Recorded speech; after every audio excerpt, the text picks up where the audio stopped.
What's that noise? The January transfer window slamming shut, of course.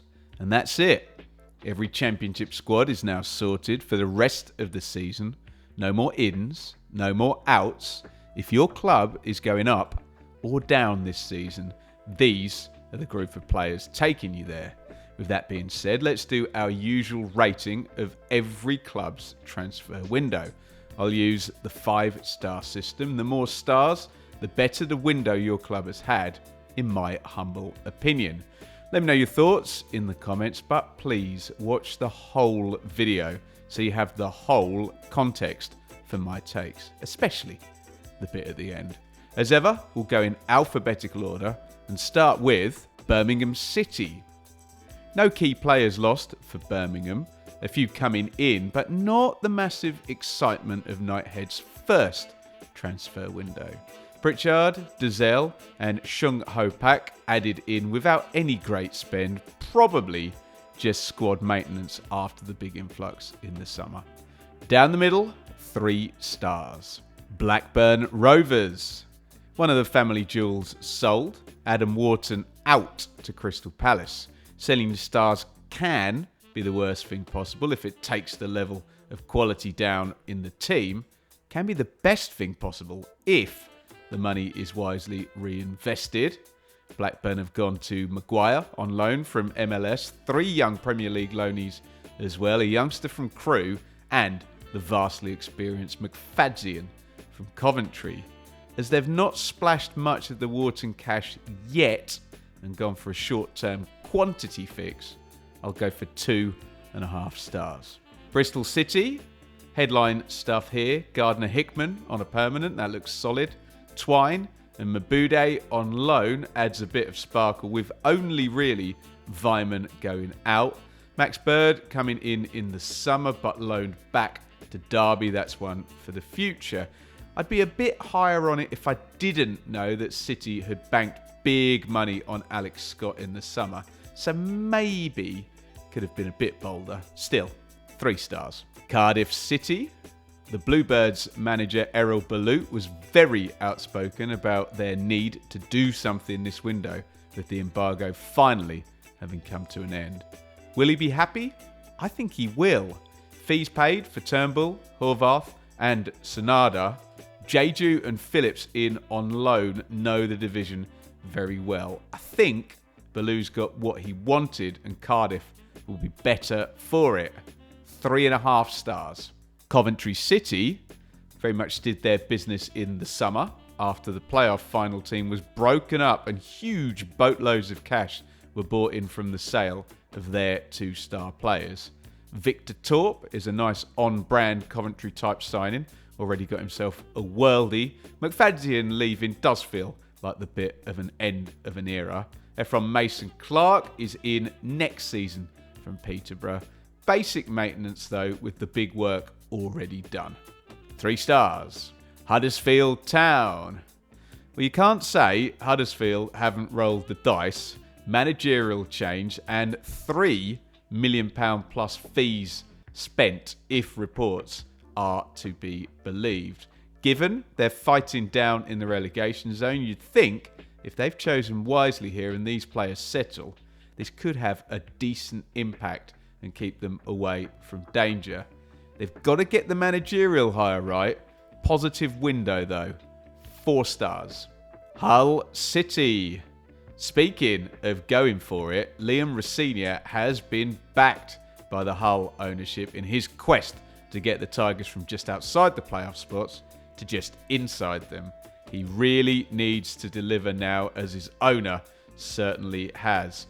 Omer, Panda and Ahio are unknown quantities to me, but Giles, Carvalho and Sharp have previously excelled in the Championship. I had it at 4 stars before Zaruri from Burnley got confirmed as well. I'm going to go all in like Hull have, 5 stars, and the pressure is now on Liam Rosenior. Ipswich Town. Such a hard one to judge given Ipswich have jumped straight from competing in League One to competing with 3 Year 1 parachute teams at the top of the Championship. They desperately needed a striker, and Kiefer Moore, on loan, is ready to go, with Ali Al-Hamadi one for the future. Travis and Sarmiento on loan have already made an impact. They seem to have added depth at a reasonably similar level to the existing first teamers. So I say, good job, 4 stars. Leeds United. This window will be judged purely in hindsight on whether Leeds do or don't get promoted. The proof will be in the pudding. They are already completely stacked with quality, particularly in the attacking positions. So, swapping out Jed Spence for Connor Roberts will either be seen as the perfect little tweak or just not bold enough. No massive promotion-enhancing name incoming, so I'm going to go with 2.5 stars right now, but if they've already got what they need, then that will go right up in hindsight. Leicester City. Much ado about nothing, really, with Stefano Sensi not getting done in the end after much talk throughout January. Will Leicester pay for that one not happening? Probably not. Still, a freakishly high level of player right throughout their squad and bench compared to the vast majority of the rest of the Championship. I suppose it's good they didn't lose any huge stars, but it probably would have been fine anyway. So with that being said, I'll give it just the 2 stars, but with the knowledge, Leicester look pretty well set, don't they? Middlesbrough. There are various ways that transfer business can be seen as good, and if you're a non-parachute team in the current FFP era, then building stars and selling them on at a profit is really the only way of competing in terms of money coming in. So, I have to give Borough massive credit for selling Morgan Rogers up to Aston Villa for way more than they paid for him just 6 months ago. Azaz in for a fee, Ayling and Thomas on loan at fullbacks. In terms of that fundraising, I'm going to go 4.5 stars for Borough. Millwall.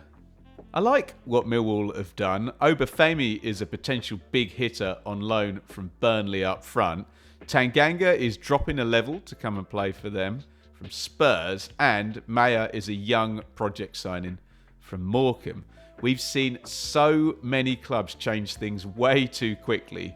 It's got to be gentle evolution to transition to Joe Edwards' style. And this does feel like it's ticking that box. Let's go 3.5 stars for Millwall. Norwich City. First window for new sporting director Ben Napper at Norwich. None of the big stars out, which is a good start. Van Hooijdonk in for Ida. Does seem like a bit of an upgrade there in the striking positions. If he's anything like the last Van Hooijdonk we had in that championship for a season with Nottingham Forest, happy days for Norwich. I'm sure their fans would have probably preferred a little bit more activity, but it's pretty stable, so we'll go 3 stars. Plymouth Argyle. Big turnover for Argyle, but I feel it's exactly the right thing to do given they've just lost their manager and 3 Premier League loanees in the very recent past. When you bring in a new manager to follow someone who's been as impressive as Steven Schumacher was, you have to kind of give him some help to stamp his identity on things. 6 new faces, some very young, but from mainly higher up the ladder, is a big tick from me in terms of being a short-term new broom for new manager Ian Foster. 3.5 stars. Preston North End. We need a tumbleweed sound effect here. Nothing happened, although they did announce a new burger will be on sale at the weekend this morning. 1 star QPR. Much rests on Michael Fry, a fee paid for the striker. He scored plenty throughout his career, but not really this season. If he can quickly surpass the 4 goals needed to be QPR's top scorer this season, that will go down as a win. The central midfield area, Sam Parkin was saying needed upgraded on the last Championship check-in podcast. Now, as Hayden and Hodge in on loan. 2.5 stars, I think, but that goes up if the striker gets the goals. Rotherham. Rinomota, Sariki and Wyke in should help, but they have also lost Onyedinma and Lembikisa as their loans expired. I think Rotherham are just in positive trend, but as ever with the Millers, it's never going to be spend that keeps them in the division anyway, and things still rest on Liam Richardson to pull together some kind of winning run to get them off the bottom. Let's go 2 stars. Sheffield Wednesday, Paveda, Beadle, Ugbo and Pedersen in on loan for Wednesday. Like in the summer, not a lot spent, but this does look a little bit more joined up, in my opinion. This window alone doesn't look like a catalyst for them to overtake the teams that they need to, but the good news is that maybe we've already had that catalyst, with Wednesday having won a handful of games since the start of December. I'm going to go 3 stars on the basis that the manager seems decent, and I think he might get a tune out of these new arrivals. Southampton. Alcaraz leaving is a bit of a drag. I wondered whether he might be really dominant at this level. Hasn't quite worked that way. Rothwell and Brooks are good, ready-to-go quality. Will it completely terrify the rest of the sides at the top? Probably not, but they have done more than Leeds and Leicester, and that massive undefeated streak is already pretty terrifying in the first place. Let's go 3.5 stars for Southampton. Stoke City. As with everything Stoke related, I'm going to exercise extreme caution in getting too excited about anything at all, really, as Stoke have a habit of letting me down when I do that. Chunky fee on Manhurf, but that's no guarantee of anything in their recent history at the Bet365. Ennis, Iverson and Kundle all reunite with Schumacher. Look, I think the manager is great, but as far as I'll go with Stoke is 3.5 stars. Sunderland. Always fun at the Stadium of Light. We say clubs should go for a balance of young players and experienced heads. Sunderland just sign more youngsters every time. 2 20-year-olds in, Mundell and Hjelder, and I loved Callum Stiles back in the big Val glory days at Barnsley.